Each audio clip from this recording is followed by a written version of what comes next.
रवि बहुत सादा लड़का था जो अपने मम्मी पापा के साथ गांव में रहता था। एक बार रवि अपने दोस्तों के साथ मैदान में खेल रहा था, पर कोई उसको खिलाना नहीं चाहता था। वे उसे इधर उधर भगा देते थे। जब भी मैच होता तो कोई मुझे खेलने भी नहीं देता। सब मुझे बॉलिंग करने के लिए बोल देते हैं। जब मैं बड़ा हो जाऊंगा उस समय किसी को खेलने नहीं दूंगा। तभी बॉल पास के खंडर वाले घर में पहुंच जाती है। सभी रवि को उस खंडर से बॉल लाने के लिए कहते हैं। हमेशा बॉल लाने के लिए मुझी को भेजते हैं। इस खंडर में मैं ही लेने जाता हूँ बॉल, कोई मेरे साथ नहीं जाता। छोटा हूँ ना, इसीलिए सब मुझ पर घौंस जमाते हैं। ऐसा बोलता हुआ रवि बॉल लेने के लिए उस खंडहर वाले घर में चला जाता है। जैसे ही वह बॉल उठाता है, उसकी नजर एक किताब पर पड़ती है। अरे, ये तो बड़ी प्यारी किताब लग रही है। इस खंडर वाले घर में आखिर कौन इतनी खूबसूरत किताब पढ़ता होगा। चलो, मैं ही इसको लेकर चलता हूँ। रवि यह बोलने के साथ साथ उस किताब को भी अपने हाथ में लेता है और मन ही मन सोचता है, काश ऐसा होता कि जो बड़े बच्चे हैं ना, ये कहीं गायब हो जाते और मैं अकेला ही इस मैदान में खेला करता। कितना अच्छा होता ना कि इस पूरे मैदान पर मेरा राज होता और कोई बच्चा ना खेलता।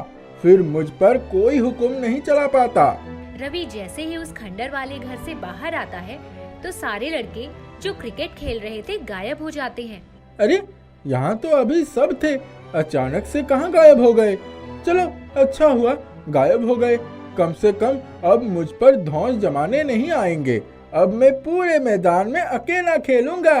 रवि थोड़ी देर मैदान में खेलकर अपने घर उस किताब को साथ ले जाता है और एक कोने में अपने कमरे में रख देता है। तभी उसके पापा आते हैं। आज का दिन बहुत बुरा था। क्या हुआ, इतने परेशान क्यों लग रहे हो? आज तुम जल्दी आ गए। कुछ नहीं, मेरे बॉस ने मुझे ऑफिस से निकाल दिया है। अब हम क्या करेंगे? घर के खर्चे कैसे पूरे होंगे? और दोनों सर पकड़कर बैठ जाते हैं। रवि को यह सब अच्छा नहीं लगता और रवि अपने कमरे में जाकर कहता है, काश पापा की नौकरी ना गई होती तो आज मम्मी पापा ऐसे परेशान ना होते। जैसे ही रवि यह कहता है, उसके दूसरे ही पल अशोक के पास फोन आता है। अशोक का बॉस अशोक को दोबारा ज्वाइन करने के लिए बुला रहा होता है। आज तो कमाल हो गया, बॉस मुझे दोबारा ज्वाइन करने के लिए बुला रहे हैं। अभी तो उसने मुझे नौकरी से निकाल दिया था और अब मुझे दोबारा नौकरी पर रख रहे हैं। ये तो बड़ी अचंभे की बात है, पर जो भी हो अच्छी बात है, मुझे दोबारा से नौकरी मिल गई। रवि को यह बात बहुत अजीब लगती है और वह सोचता है, जब से मुझे किताब मिली है तब से सब कुछ अजीब हो रहा है। जो मैं सोचता हूँ पूरा हो जाता है।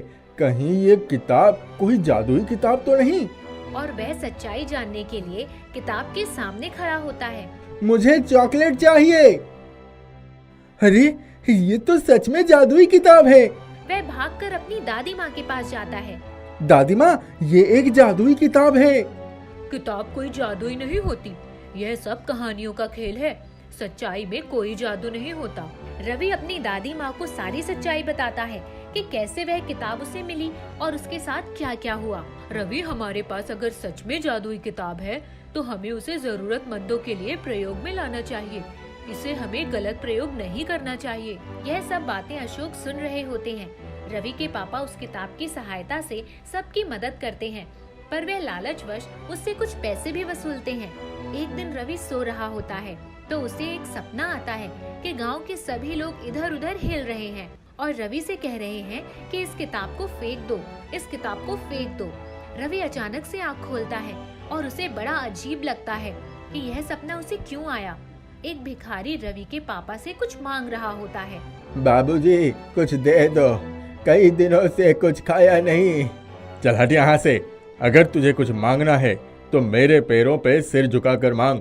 मैं यहाँ का भगवान हूँ, भगवान। मैं सब कुछ कर सकता हूँ, उसके लिए तुझे मुझसे मांगना होगा।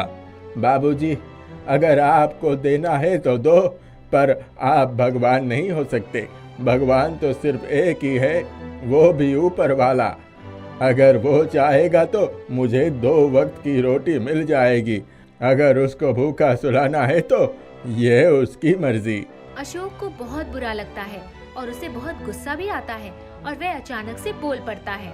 अगर तू मुझे भगवान नहीं मान रहा है तो मैं तुझे ये धरती हिला कर दिखाता हूँ, तब तू मानेगा कि मैं कुछ भी कर सकता हूँ। ये धरती हिलने लग जाए। तभी धरती बहुत जोर से हिलने लगती है और सब घबरा जाते हैं।